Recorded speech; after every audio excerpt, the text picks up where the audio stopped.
మన దేవుడును సృష్టికర్త అయిన యేసుక్రీస్తు వారి ఉన్నత నామంలో బైబిల్ సీక్రెట్స్ వీక్షకులందరికీ మా వందనాలు. ఈరోజు ఈ వీడియో ద్వారా రోమన్ క్యాథలిక్ శాఖ గురించి పూర్తి ఇన్ఫర్మేషన్ తెలుసుకుందాం. ప్రపంచవ్యాప్తంగా క్రైస్తవ్యంలో వివిధ మతాచార శాఖలున్నాయి. వీటిని డినామినేషన్స్ అంటారు. నేనున్న క్రిస్టియన్ శాఖలన్నిటిలోకెల్లా పురాతనమైనది రోమన్ క్యాథలిక్.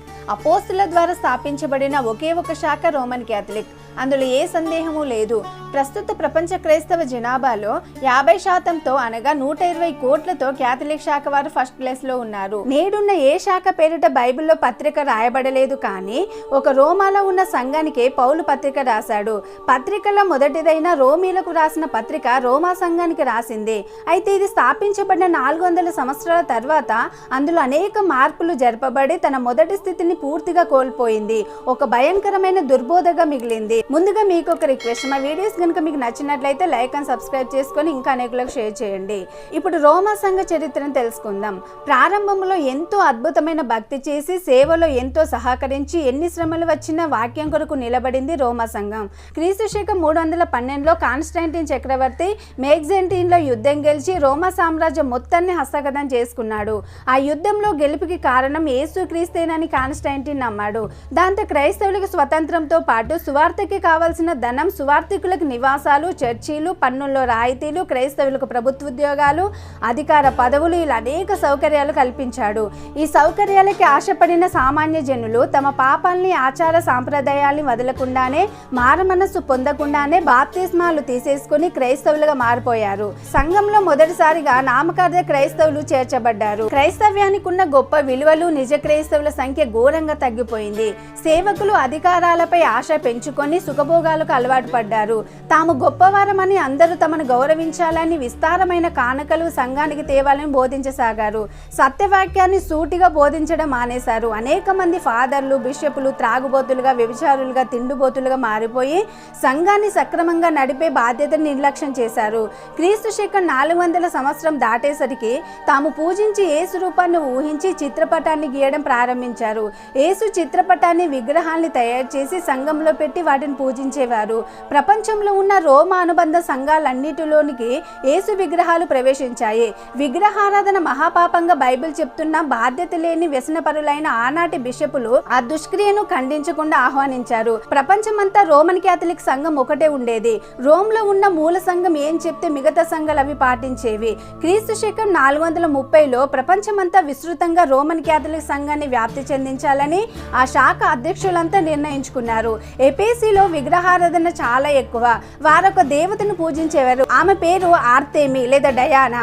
ఆమెని సకల దేవుళ్ళకి, దేవతలకి మహాతల్లిగా వారు ఆరాధించేవారు. ఆ ప్రాంతంలో వారి శాఖల్ని ఎక్కువ సంఖ్యలో స్థాపించి అక్కడున్న వారందరినీ వారి సంఘంలోకి కలుపుకోవడానికి ఆ ఆర్తెమి దేవే యేసు తల్లి అయిన మరియని బోధించడం మొదలుపెట్టారు.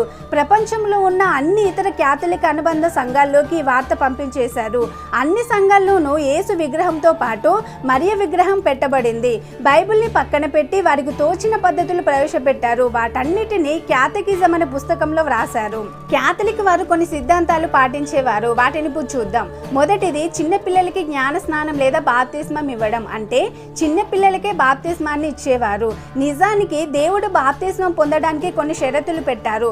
మార్కు సువార్త 16:16, అపోస్తుల కార్యం 8:12, 18:8 ప్రకారంగా యేసుక్రీస్తు నందు విశ్వాసం ఉంచాలి. తర్వాత మారు మనసు పొందాలి. అంటే యేసుని దేవుని కుమారుడని, ఆయన మాత్రమే రక్షించగలడని విశ్వసించాలి. గతకాలపు పాపములు విడిచిపెట్టి పశ్చాత్తాపం పొంది హృదయ పరివర్తన పొందాలి. బాప్తిస్మం పొందడానికి ఇవి అతి ముఖ్యమైన నియమాలు.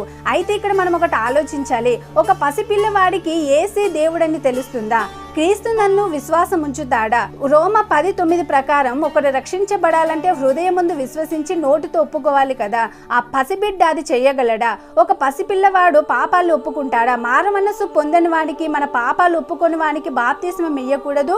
అలా చేస్తే అది వాక్య విరుద్ధం అవుతుంది కదా. రెండవది, చిలకరింపు బాప్తిస్మం. గ్రీకు బైబిల్లో బాప్తిస్మం అనే పదము ట్రాన్స్లేషన్ చేసేటప్పుడు బాప్తిజో అనే పదాన్ని ఉపయోగించారు. ఈ మాటకి ఇంగ్లీష్ లో డిప్, ఇమెర్స్, సబ్మెర్జ్, ఫ్లడ్జ్ అనే అర్థాలు వస్తాయి. తెలుగులో పాతి పెట్టబడుట, ముంచుట, తలను నీటిలో ముంచుట, పూర్తిగా పాతి పెట్టబడుట, ద్రవంలోనికి లోతుగా ముంచుట మొదలైన అర్థాలు వస్తాయి. నీటిలో ముంచడమే బైబిల్ చెప్తున్న బాప్తిస్మము. అందుకే యేసుక్రీస్తు వారు నీటిలో బాప్తిస్మాన్ని పొందినట్టు మన బైబిల్లో చూస్తాం.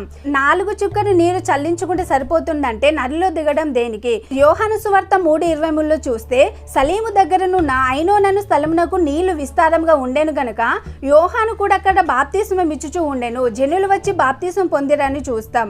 ఇథియోపియాలో నపుంసకుడు బాప్తిస్మం పొందిన సందర్భం మనకు తెలుసు.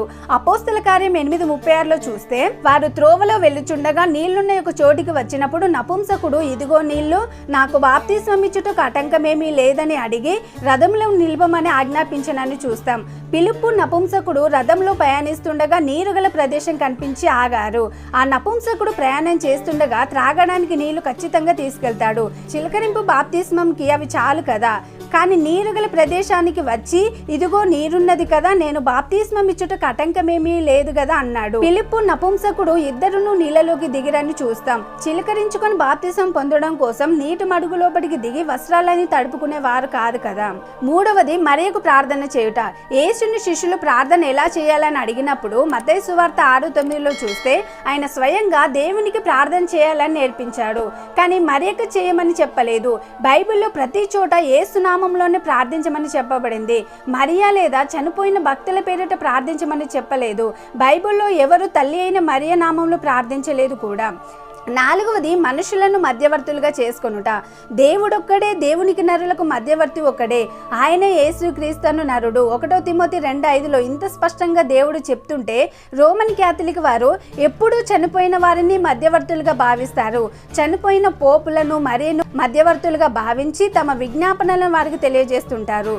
5వది వీరు 10 ఆజ్ఞలను మార్చేశారు. రోమన్ క్యాథలిక్ సంఘం వారు దేవుడు తన చేతితో రాసిన 10 ఆజ్ఞలను వీరి తప్పుడు సిద్ధాంతాలకు అనుగుణంగా సవరించేసుకున్నారు. వారి సిద్ధాంతాలని నిజం చేసుకోవడానికి వారెంతకైనా తెగిస్తారని తెలుసుకోవడానికి ఇదొక మచ్చు తునక. దేవుడు రాసిన 10 ఆజ్ఞలు చూస్తే, నీ దేవుడైన యెహోవాను నేనే, నేను తప్ప వేరొక దేవుడు ఉండకూడదు, పైన ఆకాశం అందే కానీ క్రింద భూమి అందే కానీ భూమి క్రింద ఉండు నీళ్ళ అందే కానీ ఉండు, దేని రూపమునైనను విగ్రహమునైనను నీవు చేసుకొనకూడదు, పూజింపకూడదు, సాగిలపడకూడదు, మీ దేవుడైన యెహోవా నామమును వ్యర్థంగా ఉచ్చరింపకూడదు, విశ్రాంతి దినమును పరిశుద్ధంగా ఆచరించాలి. ఇలా 10 ఆజ్ఞలు ఇవ్వబడ్డాయి. అయితే ఇవి దేవుడు స్వయంగా తన చేతి రాతతో రాసి ఇజ్రాయేలుకి ఇచ్చాడు.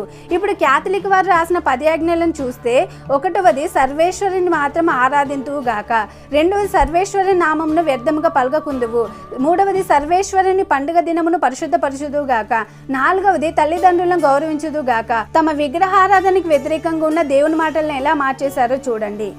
6వది ఉత్తరించు ఆత్మలు గల స్థలం. చనిపోయిన తర్వాత పరిశుద్ధులైతే నేరుగా పరలోకానికి వెళ్ళిపోతారు. యేసుని నమ్మని వారు నేరుగా నరకానికి వెళ్ళిపోతారు. కానీ యేసుని తెలుసుకొని కూడా పాపం చేసిన వారు మాత్రం ఈ ఉత్తరించు స్థలములోనికి వెళ్తారు. అక్కడ వారు ఉండగా వారి పాపాల నిమిత్తం స్త్రీ సభకి ధనాన్ని కానుకగా ఇచ్చిన వెంటనే ఆత్మ ఉత్తరించు స్థలము నుండి పరలోకం వెళ్ళిపోతుంది. ఇది వీరి సిద్ధాంతం. అసలు ఉత్తరించు స్థలం ఒకటి ఉంటుందని వాక్యం చెప్తుందా? అసలు అలాంటి మాటే బైబిల్లో లేదు కదా. పరలోకం, పరదైసు, నరకం, పాతాళం తప్ప ఆత్మలుండే ఇంకో చోటు ఎక్కడా లేదు. డబ్బు సంపాదించడానికి పోపులు, ఫాదర్లు కలిసి స్థలాన్ని ఏర్పాటు చేశారు. 7వది ఏడాదికి ఒక్కసారైనా పాప సంకీర్తన చేయాలి. పాప సంకీర్తన అంటే ఫాదర్ దగ్గరికి వెళ్ళి చేసిన పాపాలను ఒప్పుకొని ఆ పాపాలు పరిహరింపబడడానికి ఫాదర్ నియమించిన అపరాధ రుసుమును కట్టాలి. అప్పుడు ఆ పాపాలు క్షమించబడతాయి. 8వది మరియా యోసేపుకు యేసు ఏకైక సంతానం అని చెప్తారు. కన్య మరియా యోసేపు నిద్ర మేల్కొని ప్రభుదూత తనకు ఆజ్ఞాపించిన ప్రకారం చేసి తన భార్యను చేర్చుకొని ఆమె కుమారుని కను వరకు ఆమెను ఎరగకుండానని మత్తయి 1:24లో చూడొచ్చు. మరియను స్వీకరించి యేసు పుట్టే వరకు ఆమెతో శారీరక సంబంధం కలిగి లేడు అంటే యేసు పుట్టాక సంబంధం కలిగి ఉన్నాడనే కదా దీని అర్థం. యేసు పుట్టిన తర్వాత కూడా వారు ఏకం కాకపోతే యోసేపు తన వంశం కోసం మరో వివాహం చేసుకునేవాడు. అలా చేయలేదు. క్రీస్తు పుట్టిన తర్వాత మరియకు 4 కుమారులు పుట్టారు. అందుకే యోసేపు మరో వివాహం చేసుకోలేదు. అవును, మరియ యోసేపులకు మత్తయి 13:55, మార్కు 6:3లో కుమారులు పుట్టినట్లు చూస్తాం. వారే యాకోబు, యోసేపు, యూదా, సీమోన్ అనువారు. యాకోబు యేసుకి సొంత సహోదరుడు కాబట్టి పౌలు క్రీస్తుని గూర్చి తెలుసుకోవాలనే ఆశతో యాకోబును కలిశాడు. క్రొత్త నిబంధన పత్రికల్లో యాకోబు పత్రిక రాసింది యేసు తమ్ముడైన యాకోబే. 9వది, ఆదివారమున లేదా పండుగ రోజున శరీరం కష్టమైన పనులు చేయకూడదని చెప్తారు. 10వది, పండగలు ఆచరించుట.